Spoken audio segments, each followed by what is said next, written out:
In April 2013, I posted a video all about hydroquinone. I was really excited to talk about hydroquinone and really excited to share my hydroquinone results with the YouTube community.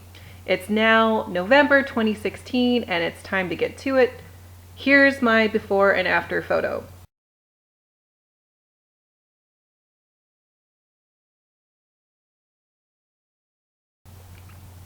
I do want to explain some differences in my before and after photo just so that you know there's absolutely no trickery involved. These are my real results.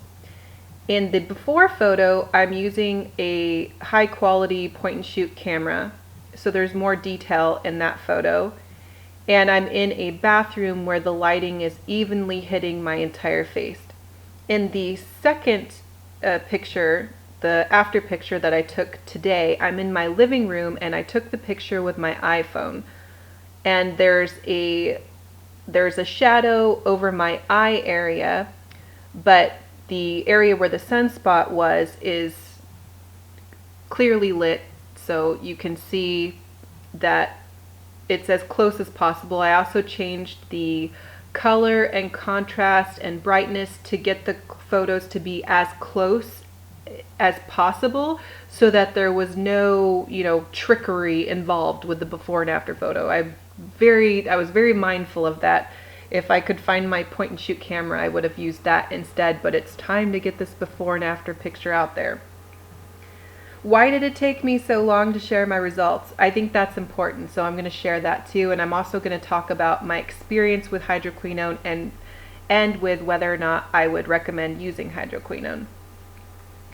First, I didn't post a results video because I ended up not using hydroquinone after my first video for a pretty long time. I got pregnant and pretty much everything is off limits when you're pregnant, especially hydroquinone, so I stopped using it.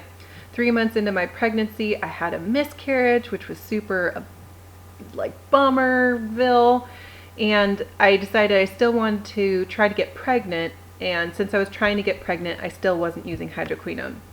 After that chapter was over, I decided to start using the hydroquinone, and I used it as directed for about 3 months, and my skin got pretty irritated towards the end of those 3 months. And I had been, using it sparingly and having more time between treatments, just to make it a little less irritating, but it just really, really irritated my skin. So I stopped using it, and I was left with a scaly, raised red spot instead of the sunspot.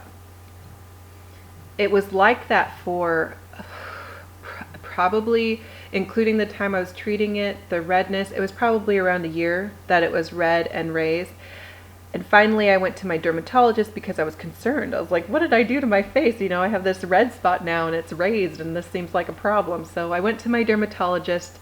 She looked at it and she prescribed a cream to get rid of the redness. It wasn't to get rid of a spot. It wasn't something that's supposed to help with sunspots.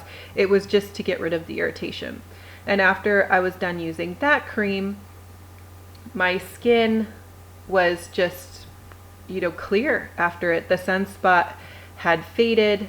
After the red spot was gone, it was like regular skin again, and I was really excited with my results. Before people asked me what the cream was that the dermatologist recommended, I don't know. I'm sorry. I don't have that written down. I do know that it was just to get rid of the irritation, not anything that was going to help get rid of the spot. I did ask her about that when she prescribed the cream because I was like, woohoo! I was thinking, I just want to get rid of this sunspot. So, hydroquinone in the end did work for me. It was much more of a hassle than I thought it was going to be. It was a lot more dramatic than I thought it was going to be. But in the end, I am happy, particularly because I really did not like my sunspot. I was insecure about it.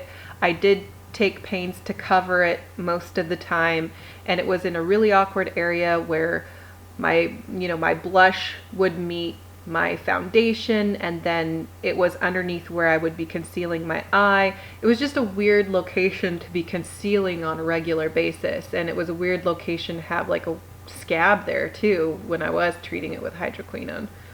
Would I recommend hydroquinone to other people? Probably, because I know that it's an effective product.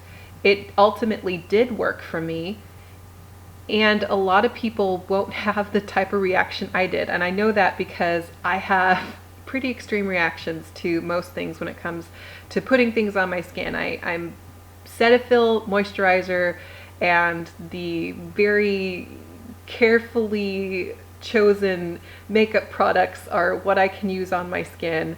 And even those sometimes over time I can't use anymore. So for most people, I think hydroquinone is a great product to use, and you'll probably have good results. With anything, you know, talk to your doctor, do your own research, pay attention to your body, go to follow-up medical visits if you need to. Just be very mindful and make your own decision and do what you're comfortable with. I hope this video was helpful to you, and have a great day.